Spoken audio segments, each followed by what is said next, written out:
Hi, I'm Rachel and I'm going to show you how chefs cut onions. And then I'm going to talk about all the different ways that you can use it. First, we're going to do a medium dice. And I'm grabbing an onion here and I'm going to cut it in half. And I'm going to trim off a little bit of the end. And then I'm going to peel some of the papery layers from top, because these are just tough, they're not gonna cook down, and also they're a little bit more slippery than these thicker layers inside. I'm gonna just trim this part, but it is important, especially when you are dicing an onion, to keep this part of the bulb attached, just because it keeps all of the layers together, and when you're dicing, it'll help keep the onion in place and you can get more even slices. You can rest the onion on the cutting board to get the slices. I like turning it ever so slightly and holding it, because this way I can see how thick my slices are going to be. So we go ahead and slice evenly. And we're not going all the way through. As you can see, the end of the onion is still kind of attached. And then slice across. And a medium dice onion measures about 1/2 inch by 1/2 inch. And then run your knife vertically like that. Make the final cut, giving you a medium dice. I don't like wasting the ends, so we're just gonna, again, slice it this way and then cut it the other way. I generally tend to use a medium diced onion in soups, pasta sauces, stir fries, anything that I want a little bit of bite in. So any kind of recipe that you want to saute the onions or sweat the onions and you want them to hold shape and you want some texture in, medium dice would be perfect for. Next, we're going to do a small dice. And the difference between a medium and small diced onion is just the size. You use the same way of cutting as we did for medium. As you can see, the medium dice is definitely larger in size than the smaller dice. So I'm going to start by making cuts across.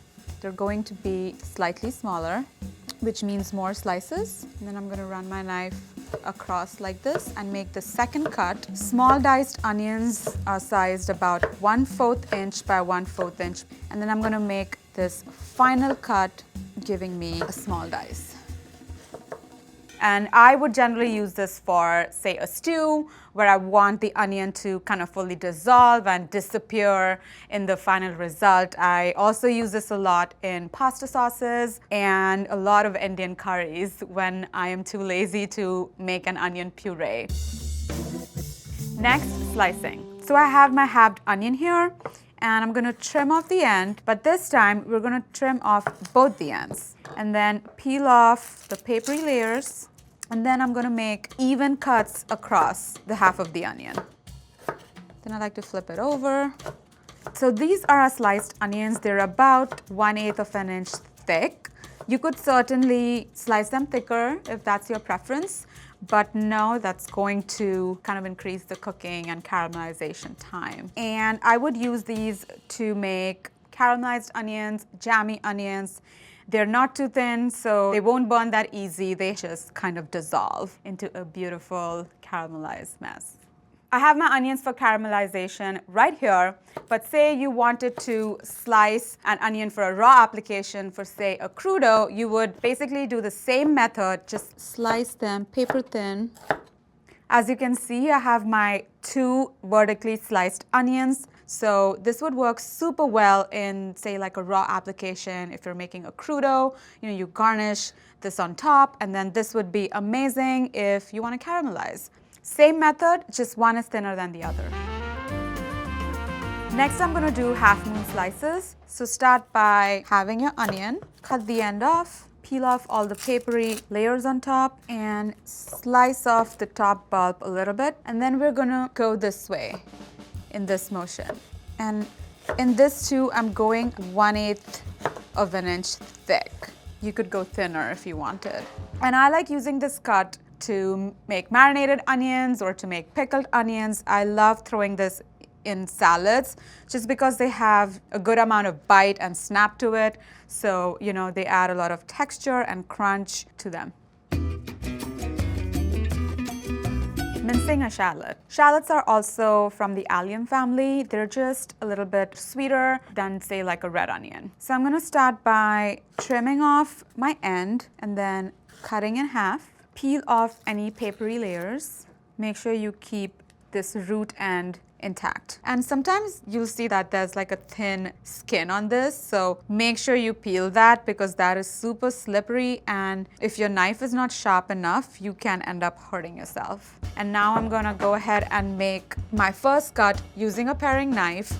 I find that a paring knife is the perfect size for the width of the shallot. I just feel like I have way more control. And then vertical cuts here. And then go back with my chef's knife.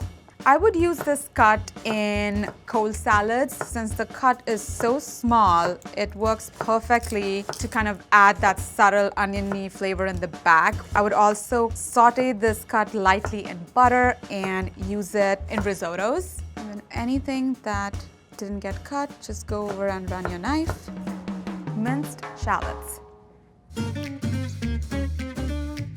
Now I'm going to make shallot rings, and these are perfect when you want to make crispy fried shallots. Okay, so peeling the outer layers for this one will be a little bit different because we're not cutting this in half. So I'm going to go and make some incisions ever so slightly, so it's only piercing the first few layers and not all of the shallot. That way you can just go right ahead and peel that off like that. And now I'm just going to go ahead and slice these about 1/8 of an inch thick, and that will give you perfect round rings. I would use them to make crispy deep fried shallots. I would even throw them on salads or use them to make marinated shallots with some olive oil, dried herbs, and vinegar. Here are all the different ways that you can cut onions. Now you have all the tools to cut onions for pretty much any recipe that you want to use it for. I'm not crying yet, but I can sense it coming.